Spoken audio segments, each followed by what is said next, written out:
My father looked me in the eyes, pointed toward the kitchen, and said, "Family eats in the dining room, you eat back there." Everyone laughed. I picked up my paper plate and walked into the kitchen. 30 seconds later, the restaurant owner opened the front door, looked straight at me, and asked one question that made my entire family turn pale. The smell of roasted turkey filled the restaurant. Families laughed. Children ran between tables. Every seat in the dining room was covered with elegant Thanksgiving decorations. Candles. Fresh flowers. Golden plates. It looked like something from a movie. I stood quietly near the entrance, carrying the homemade pumpkin pie I had spent 4 hours baking. For 1 second, I actually believed this Thanksgiving would be different.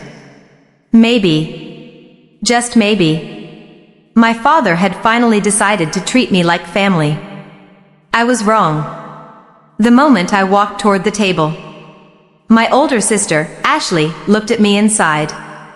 "Oh, she's here." My mother didn't even smile. She simply glanced at the pie.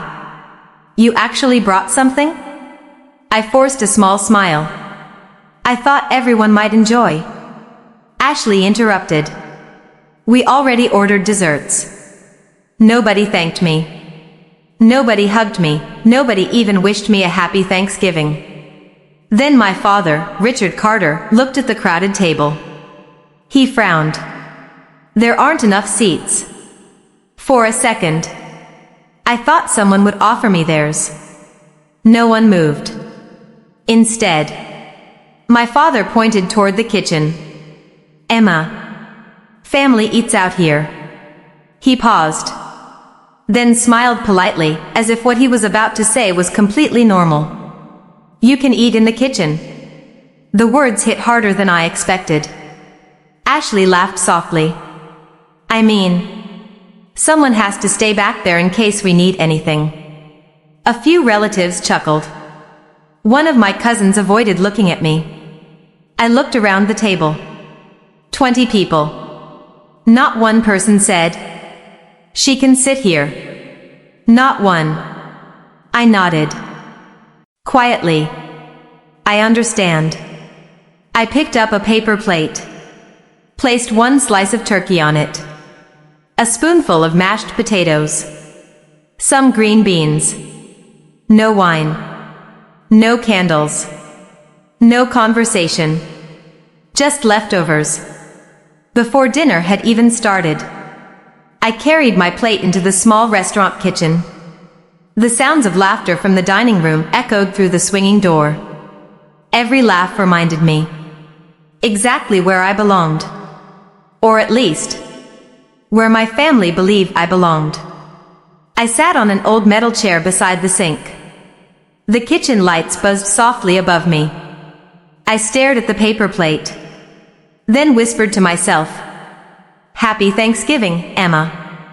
At that exact moment, the front entrance bell rang. One of the waiters hurried past the kitchen.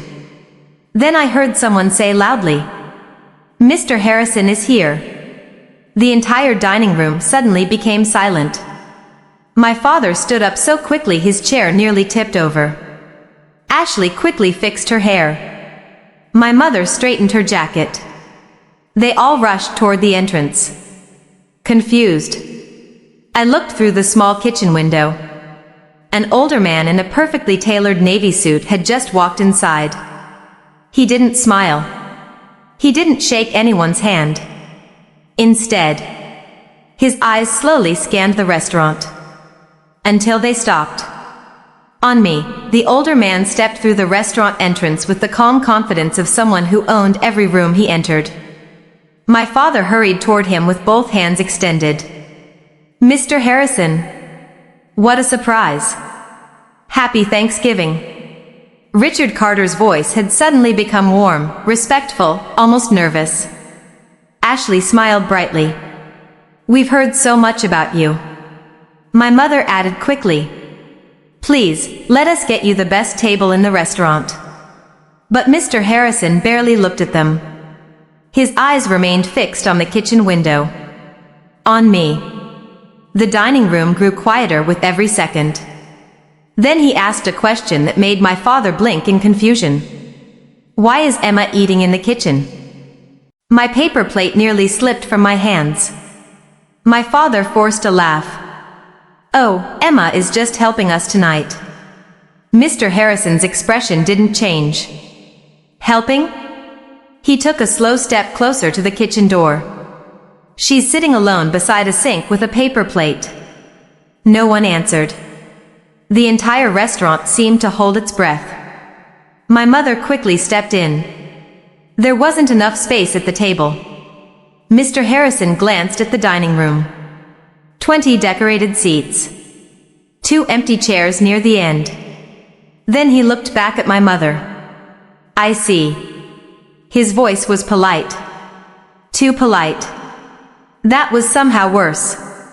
He pushed open the kitchen door and walked inside. I stood up immediately. Mr. Harrison, you don't need to. He smiled gently. Emma, sit down. I stared at him. Most people in the city knew Charles Harrison as the owner of Harrison Hospitality Group, a company that owned restaurants, hotels, and event venues across Illinois. Very few people knew that 3 years earlier, I had helped him. Not because he was wealthy. Because he was exhausted. I had been working late at a consulting firm when I noticed an older client sitting alone in a conference room after everyone else had left. He looked defeated. We talked for almost an hour. I listened while he spoke about losing his wife, struggling to keep his business growing, and feeling like everyone around him only saw his money. Before he left, I had told him something simple. The people who care about your title will disappear when the title changes. The people who care about you will stay. I never expected to see him again. Apparently, he remembered. Mr. Harrison looked at my paper plate and frowned. You baked the pumpkin pie, didn't you? I nodded. His eyes softened. Then you're the only person in this restaurant who actually brought Thanksgiving with them. Behind him, I could see my father growing more uncomfortable by the second. Ashley crossed her arms. My mother looked like she wanted the floor to open beneath her. Mr. Harrison turned toward the dining room.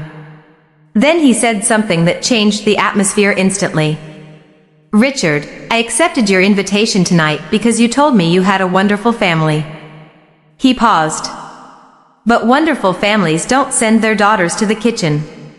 A wave of whispers spread through the restaurant. My father's face turned red. Mr. Harrison, this is a misunderstanding. The older man nodded slowly. Good. Then I suggest you explain it. For the first time that evening, my father looked trapped. Because every guest in the restaurant was now waiting for an answer. And I knew something he didn't.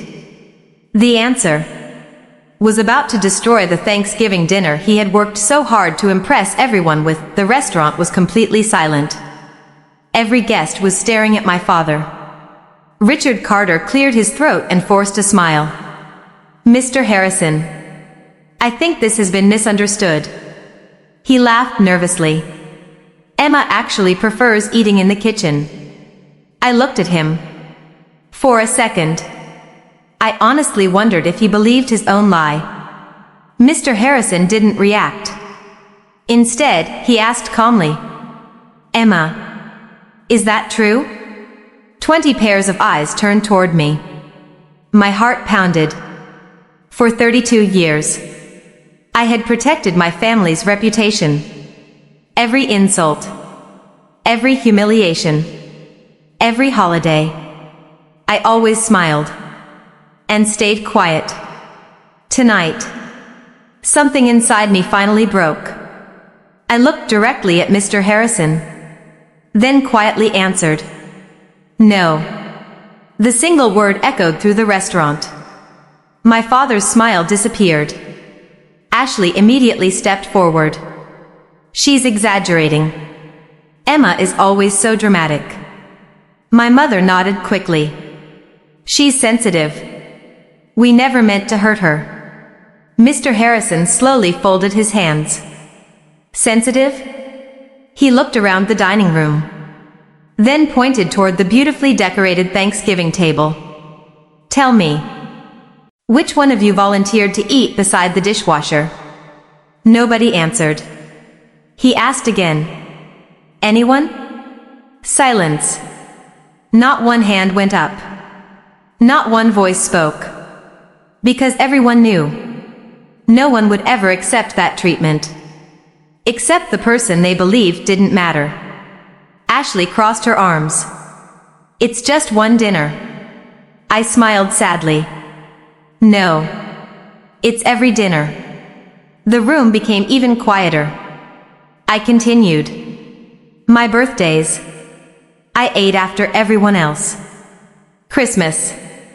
I wrapped everyone else's gifts but never received one. My college graduation. My family left before my name was called because Ashley had a hair appointment. Several guests looked horrified. One older woman whispered, "Oh my God." My father interrupted loudly. "That's enough." His voice echoed across the restaurant. For a moment, the little girl inside me wanted to apologize. Like I always had. But that little girl was gone. I stood up slowly, looked directly into my father's eyes. You wanted me hidden tonight. Now everyone can finally see me. Richard's face turned bright red. He pointed at me. You've embarrassed this family. Before I could answer, Mr. Harrison spoke. His voice was calm, but every word landed like a hammer. No, Richard. Emma didn't embarrass your family. He looked around at every guest, then back at my father. You did. The room exploded with whispers. Several business associates quietly stood up. One of them looked directly at Richard. I've worked with you for 12 years. I never knew you treated your daughter like this. Another guest shook his head. This isn't who I thought you were. For the first time that night, my father realized something terrifying. He wasn't losing an argument. He was losing the respect of every person in the room. Then, Mr. Harrison reached into the inside pocket of his suit jacket. He slowly removed a sealed envelope. He held it in his hand, looked at me, then smiled. Emma, I wasn't planning to do this tonight. But after what I've just witnessed. He placed the envelope gently on the Thanksgiving table. I think everyone deserves to know why I came here. Every eye in the restaurant locked onto the envelope. Even my father stopped breathing. Because whatever was inside had the power to change everything. The restaurant fell completely silent. Every guest stared at the white envelope resting on the Thanksgiving table. No one moved. No one even reached for their food. My father swallowed hard. Mr. Harrison, what is this? The older man didn't answer immediately. Instead, he looked at me, then at every person sitting around the table. Finally, he spoke. 3 years ago, this young woman saved my company. The room erupted into whispers. Ashley laughed. Emma? She couldn't even keep a decent job. Mr. Harrison slowly turned toward her. His calm smile disappeared. Be careful. The smartest people usually don't need to tell everyone they're smart. Ashley instantly looked away. Mr. Harrison picked up the envelope. There are people in this room who believe Emma is unsuccessful. He looked directly at my father. Because that's exactly what you've told them. Richard tried to interrupt. I never. Mr. Harrison raised one finger. For the first time all evening, my father actually became quiet. Mr. Harrison opened the envelope. Inside were several official documents. Company letters. Financial reports. A signed contract. He handed the first page to one of Richard's closest business partners. The man adjusted his glasses. His eyes widened. Richard, you need to see this. My father grabbed the paper. His face immediately lost all color. It was an official document from Harrison Hospitality Group. At the bottom, my signature, Emma Carter. Mr. Harrison continued. 3 years ago, our company was losing over $8 million every year because of poor customer retention. He looked toward me. Emma wasn't even a senior employee. She was just a young consultant. But she walked into my office and completely redesigned our customer experience. He smiled proudly. Within 18 months, our profits increased by more than $40 million. The restaurant exploded with whispers. One guest nearly dropped his wine glass. Another businessman stared at me in disbelief. 40 million? Mr. Harrison nodded. Every executive wanted the credit. Emma refused every interview. She said. He looked at me. That good work speaks for itself. I felt my face grow warm. I had never expected him to remember that sentence. Ashley crossed her arms. So? She still works for somebody else. Mr. Harrison smiled. Oh. You don't know? Ashley frowned. Know what? He reached into the envelope again. This time, he removed another document. A framed certificate. Then placed it gently in front of me. It read, Executive Vice President, Harrison Hospitality Group. Effective immediately. Salary, $1.8 million per year. Plus executive ownership incentives. The room became absolutely silent. Someone whispered, 1.8 million. My father's hands began shaking. He looked at me, then at the document, then back at me, as if he had never truly seen me before. Mr. Harrison stepped beside me, placed one hand gently on my shoulder, then looked directly at my family. I came here tonight to offer Emma this position in front of the people who spent years convincing her she wasn't enough. My mother burst into tears. Ashley couldn't speak. Richard looked completely broken. But Mr. Harrison wasn't finished.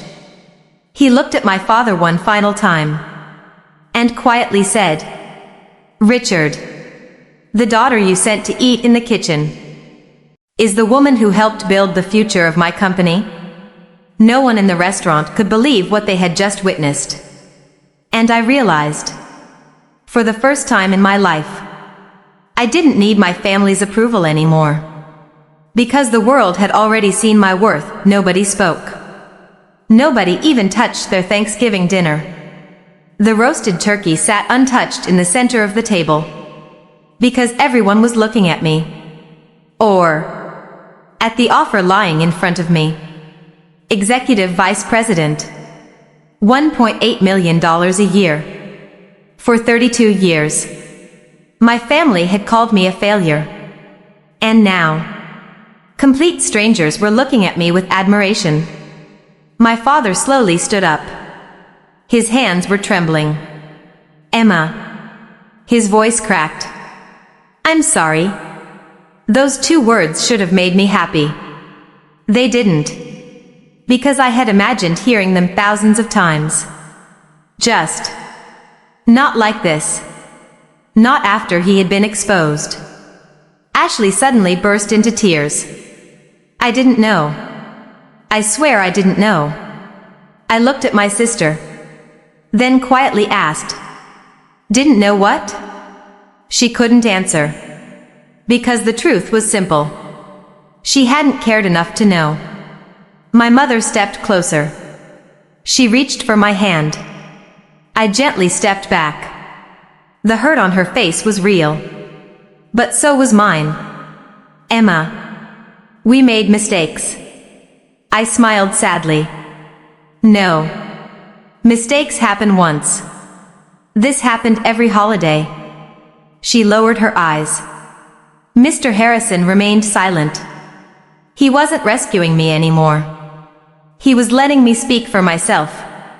For the first time in my life, the restaurant was so quiet. You could hear the candles crackling. Everyone waited for my answer. My father stood in front of me. For the first time in my life. He looked small. Not because he had lost money. Not because people were watching. Because he had finally realized. He was about to lose his daughter.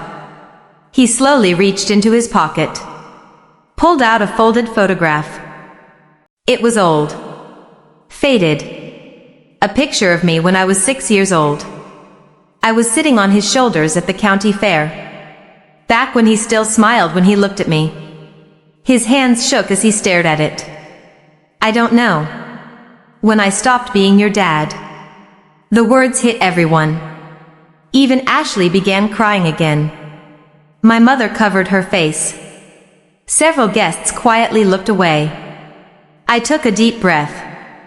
I do. Everyone looked at me. It wasn't one day.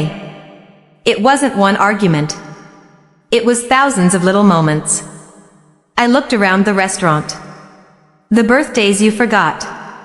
The school plays you skipped. The graduations you left early. The phone calls you never returned.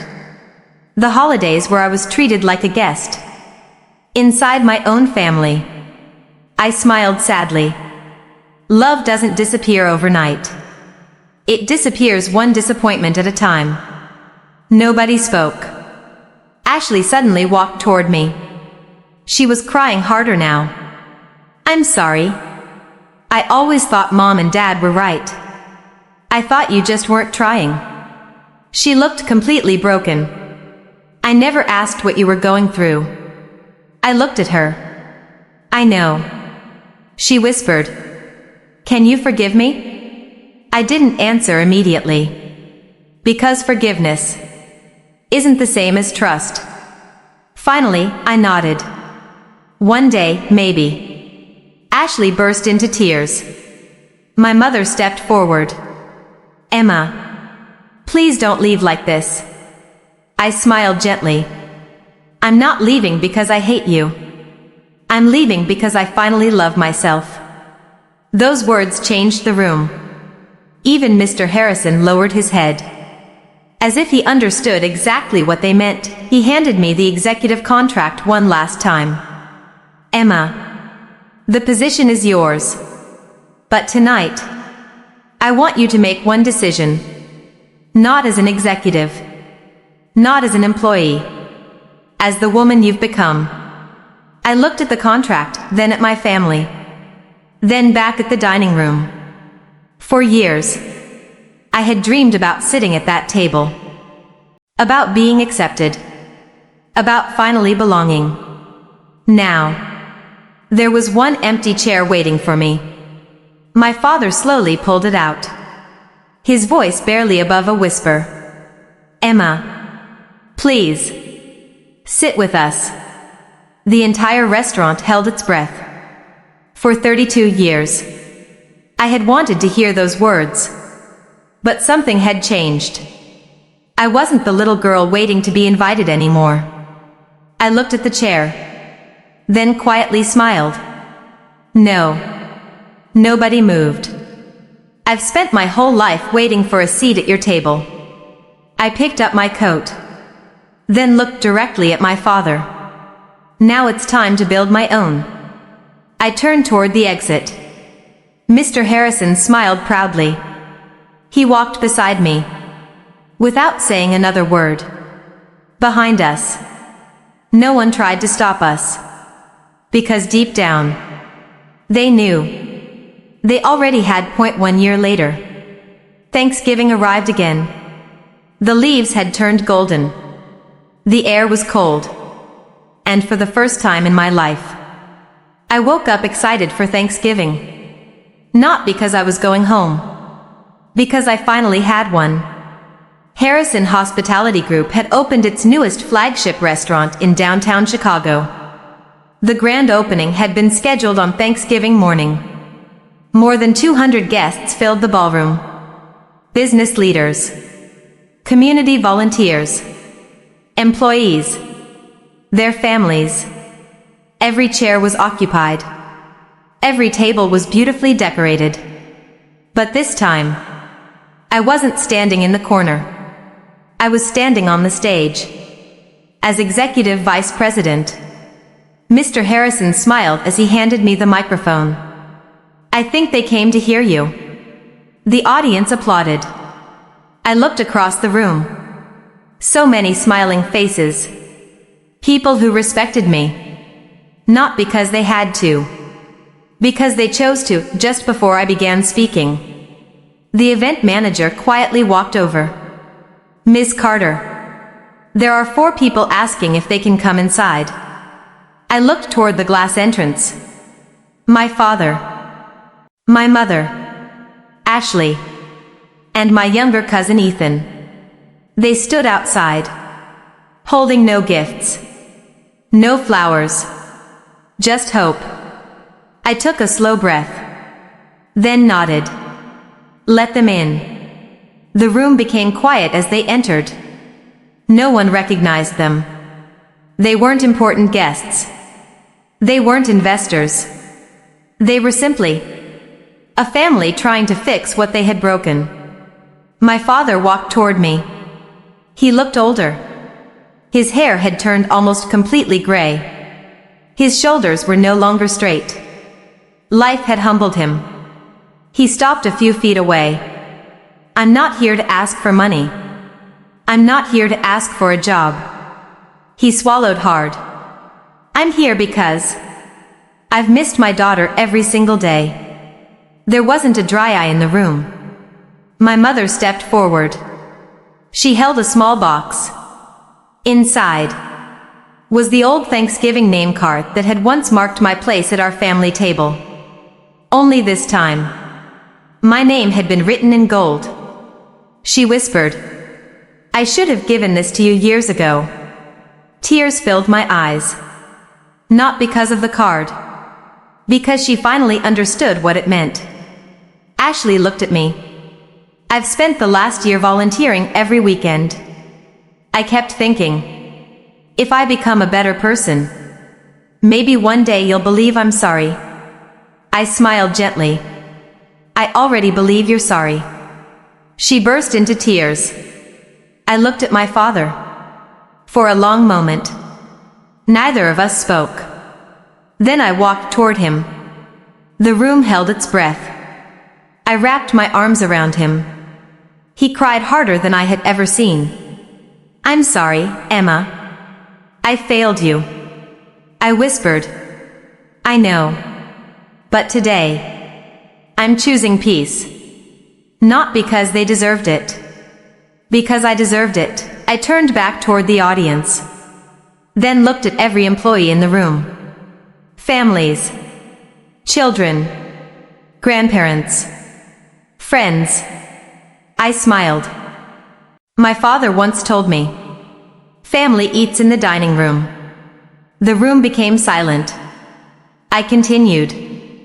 I spent years believing love had to be earned. But today, I've learned something better. I looked around the ballroom. Family isn't the table you're invited to. I smiled at Mr. Harrison. It's the table you build with people who never make you question your worth. The audience stood. A long-standing ovation filled the room. Even Mr. Harrison wiped away a tear. That evening, for the first time in my life, I sat at the center of a Thanksgiving table. Not because someone finally allowed me to. Because I had built it myself. And before dinner began, I quietly placed one extra chair beside me. Not for the past. Not for regret.